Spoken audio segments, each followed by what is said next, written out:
स्वागत है दोस्तों आपका अपने YouTube चैनल सरल किताब में। हम लोग यूनिट 4 में पढ़ रहे थे impact of jet, reaction turbine and impulse turbine.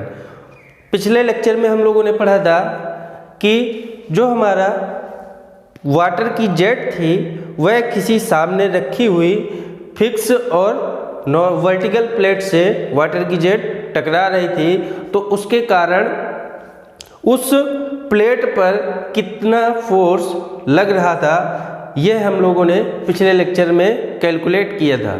आज हम लोग उसी के आगे पढ़ेंगे अगला case, when plate is inclined to jet. जब हमारी प्लेट किसी जेट से थीटा डिग्री से कोण इंक्लाइंड हो, कोण बना रही हो, तो उस केस में इस प्लेट पर कितना बल लगेगा। आज के केस में, आज के लेक्चर में हम लोग यही पढ़ने वाले हैं। तो चलिए शुरुआत करते हैं वीडियो की।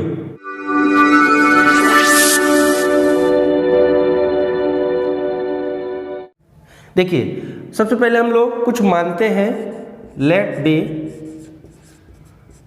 क्या कि v है जो वह क्या है, वेलोसिटी ऑफ जेट है, वेलोसिटी ऑफ जेट। फिर a is equal to cross section area of jet, cross section area of jet. Rho is equal to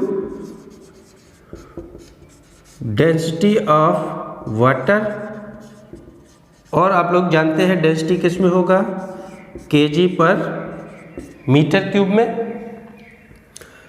theta is equal to, अब देखिए यह जो हम लोगों ने थीटा लिया है एंगल, ये किसके किसके बीच का है, यह है प्लेट और जेट के बीच का एंगल है। तो क्या हो जाएगा, theta is equal to angle between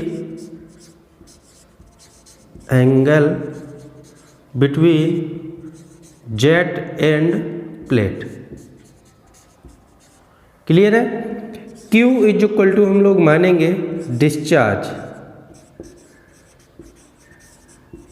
और डिस्चार्ज किस में होगा, मीटर क्यूब प्रति सेकंड में। इतना हम लोगों ने यह मान लिया है। अब देखिए, जब नोजल से वाटर निकलेगा v वेलोसिटी से और सामने रखी हुई प्लेट से टकराएगा, तब होगा क्या, इस प्लेट पर एक नॉर्मल डायरेक्शन में फोर्स लगेगा। कैसे नॉर्मल डायरेक्शन में, देखिए इस तरीके से, इस पर प्लेट पर एक नॉर्मल डायरेक्शन में फोर्स लगेगा, जिसको हम लोग क्या कहेंगे, Fn। क्लियर है। अब देखिए, यह नॉर्मल है तो मतलब ये एंगल कितना होगा, 90, और ये वाला एंगल भी इधर से, ये प्लेट वाला भी 90 होगा। अब यह एंगल देख रहे होंगे आप लोग, यह थीटा बन रहा है, तो इतना एंगल कितना होगा, यह वाला एंगल, यह वाला, यह एंगल होगा 90 माइनस थीटा। बात क्लियर है। इसको हम लोग क्या लिख देंगे, 90 माइनस थीटा। अब देखिए, यह हमारा v है और नॉर्मल से ये इसका कितना एंगल है, 90 माइनस थीटा। अब देखिए, यह जब वाटर की जेट v वेलोसिटी से जा रही थी, तो ये इसके साथ, प्लेट के साथ कितना एंगल बना रही है, थीटा। अब जब इसका कंपोनेंट हम करेंगे, दो घटक तोड़ेंगे, एक जो प्लेट के नॉर्मल होगा और दूसरा कंपोनेंट जो प्लेट के अलोंग होगा, तो इसका ये नॉर्मल कंपोनेंट कितना होगा, देखिए ये अलोंग वाला कंपोनेंट v cos थीटा हो जाएगा, क्योंकि इसी के साथ ये एंगल बन रहा है, और दूसरा वाला कंपोनेंट कितना हो जाएगा, v sin थीटा। क्लियर है। तो ये इसका कंपोनेंट कितना हो गया वेलोसिटी का, v sin थीटा, जो प्लेट से नॉर्मल लग रहा है या 90 डिग्री पर लग रहा है। आप लोग उस तरीके से भी निकाल सकते हैं, ये वाला एंगल लेके, या इस वाले एंगल के थ्रू निकालना चाहे तो निकाल सकते हैं। कैसे? ये v है और ये इसके साथ एंगल बन रहा है, तो इसका कंपोनेंट कितना होगा? v cos 90 माइनस थीटा, और cos 90 minus theta sine theta होता है, तो ये कितना आ जाएगा? v sine theta. क्लियर है? तो हम लोगों को इस पहले नॉर्मल फोर्स की कैलकुलेशन करनी है कि प्लेट पर नॉर्मल डायरेक्शन में कितना फोर्स लग रहा है। उसके बाद हम लोग यह देखेंगे कि प्लेट पर x डायरेक्शन में कितना फोर्स लग रहा है और इस पर y डायरेक्शन में कितना फोर्स लगेगा। यह है y डायरेक्शन। तो चलिए एक एक करके निकालते हैं। सबसे पहले निकालेंगे normal force. Normal force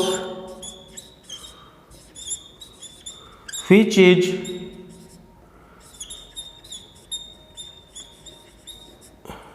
acting on the plate by jet। Plate पर नॉर्मल डायरेक्शन में कितना फोर्स जेट के द्वारा लगेगा उसको हम लोग कैलकुलेट करेंगे। तो देखिए क्या लिखेंगे? एफ एन, नॉर्मल डायरेक्शन में लगने वाला फोर्स कितना है? एफ इंटू एफ एन है नॉर्मल फोर्स। तो देखिए ये क्या होगा? Mass striking on the plate प्रति second into change in velocity, किस डायरेक्शन में? नॉर्मल डायरेक्शन में। तो क्या लिखेंगे? Mass striking on the plate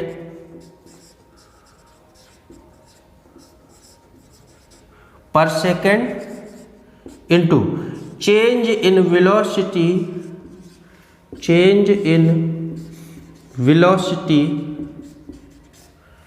in normal direction। ठीक है? तो देखिए ये कितना आ जाएगा? मास upon time into change in velocity in normal direction. तो आप लोग देखेंगे कि जब वाटर की जेट प्लेट से नॉर्मल डायरेक्शन में टकराने से पहले वेलोसिटी कितनी थी वाटर जेट की? v sine theta. लेकिन जब वाटर की जेट प्लेट से टकराई तो टकराने के बाद वेलोसिटी कितनी होगी? 0। क्यों? क्योंकि इस डायरेक्शन में टकराने के बाद कोई लिक्विड का, वाटर का फ्लो ही नहीं हो रहा है, तो इसलिए फाइनल वेलोसिटी कितनी होगी? 0। तो यहां पर हम लोग क्या लिखेंगे? Initial velocity,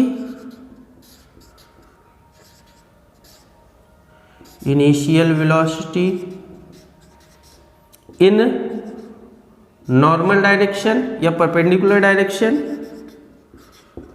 minus final velocity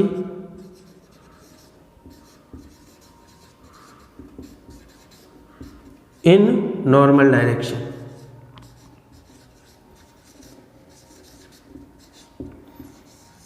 clear? अब देखिए इसको हम लोग क्या लिख देंगे? Mass upon time into initial velocity कितना है? v sine theta. तो यहां पर लिख देंगे v sine theta minus final velocity normal direction में कितनी है? 0। तो इसको हम लोग क्या लिख देंगे? 0। अब इसको जब हम लोग सॉल्व करेंगे तो आगे कितना आएगा? m upon T into v sine theta. Clear? आप लोग इसका स्क्रीनशॉट ले लीजिए, फिर इसको मिटा के ऊपर सॉल्व करते हैं आगे का। चलिए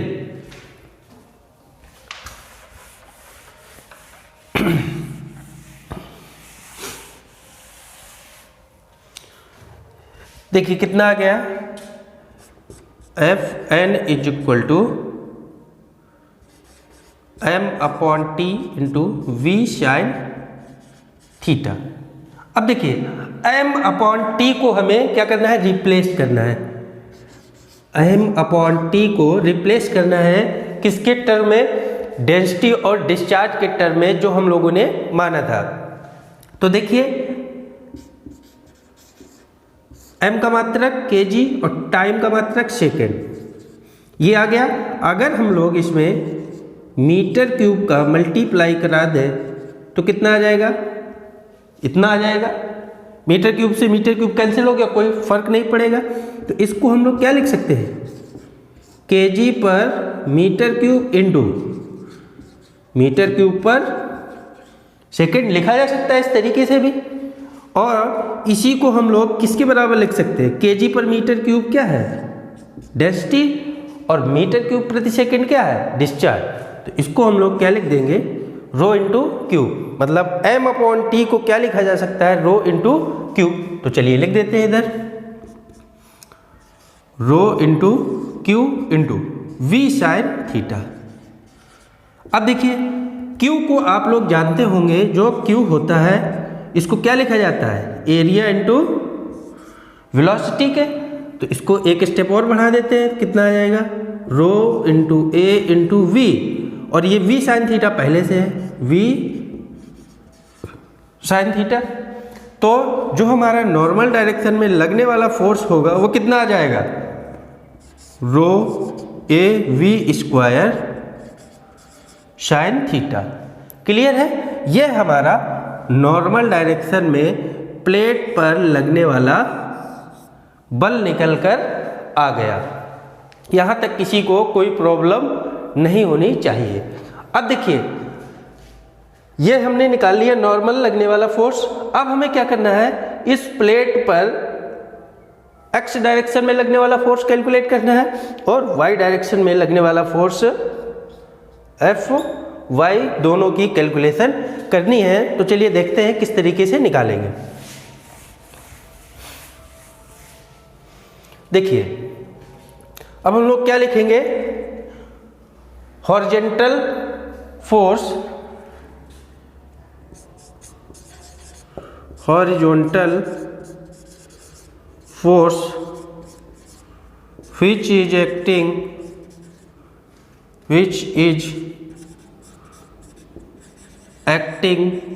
on the plate। कितना आएगा, देखिए वहां से कितना आएगा, F x.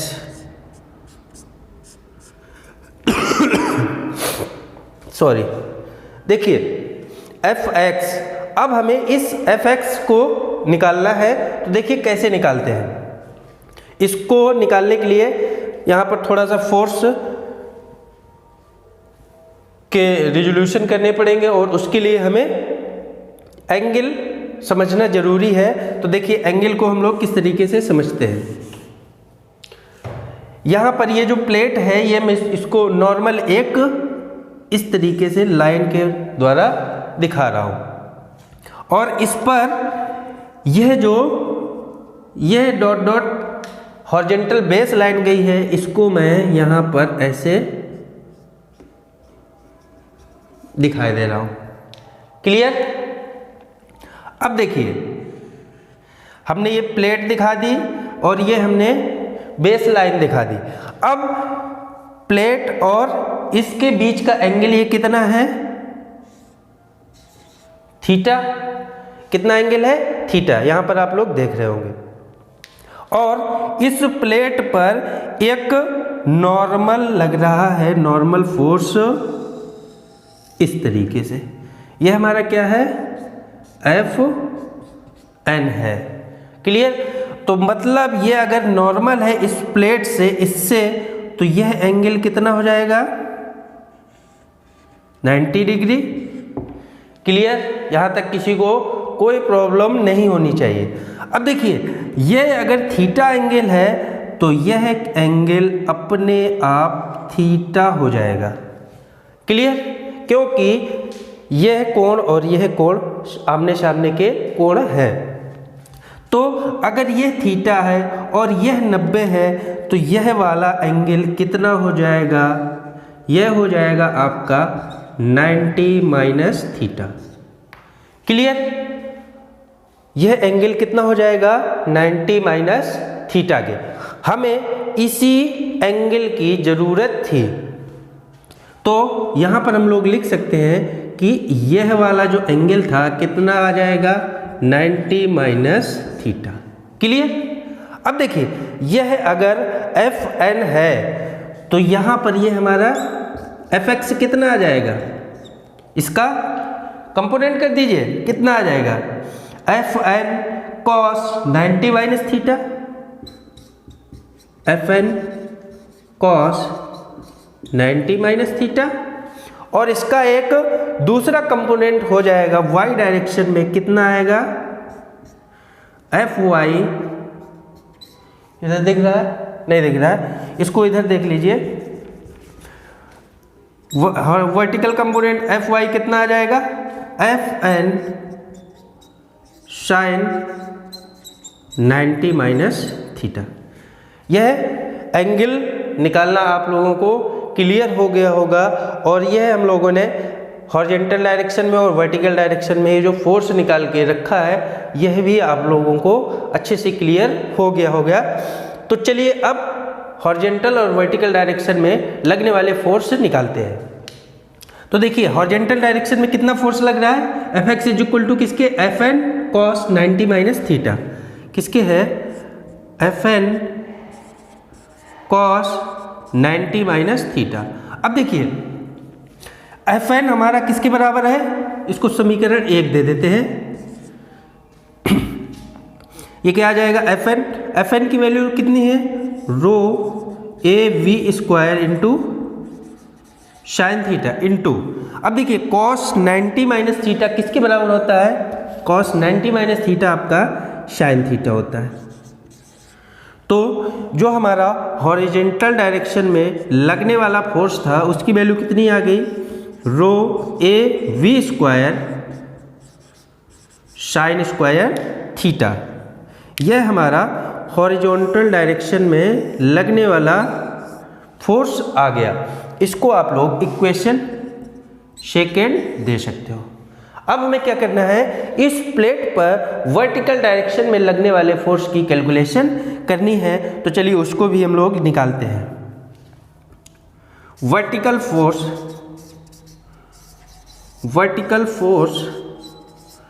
which is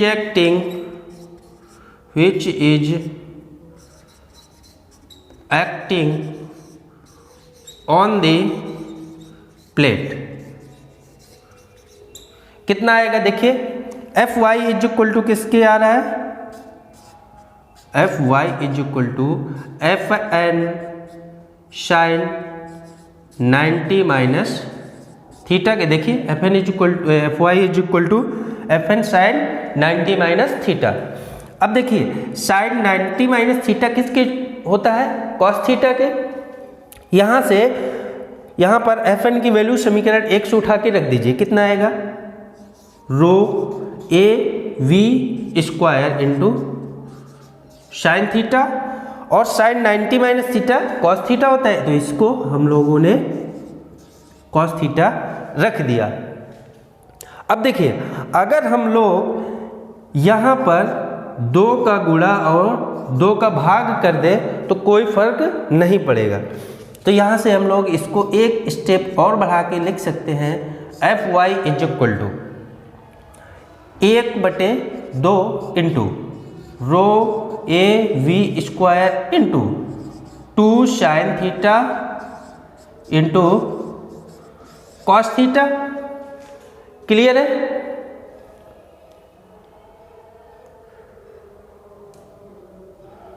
to sine theta into cos theta.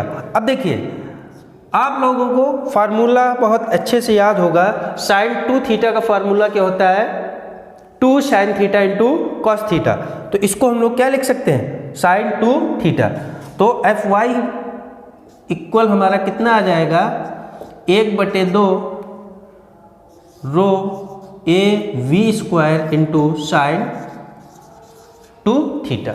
यह हमारा वर्टिकल डायरेक्शन में लगने वाला फोर्स निकलकर आ गया है। आप लोग चाहे तो इसको यहीं तक करके छोड़ सकते हैं, rho A V square sine theta into cos theta.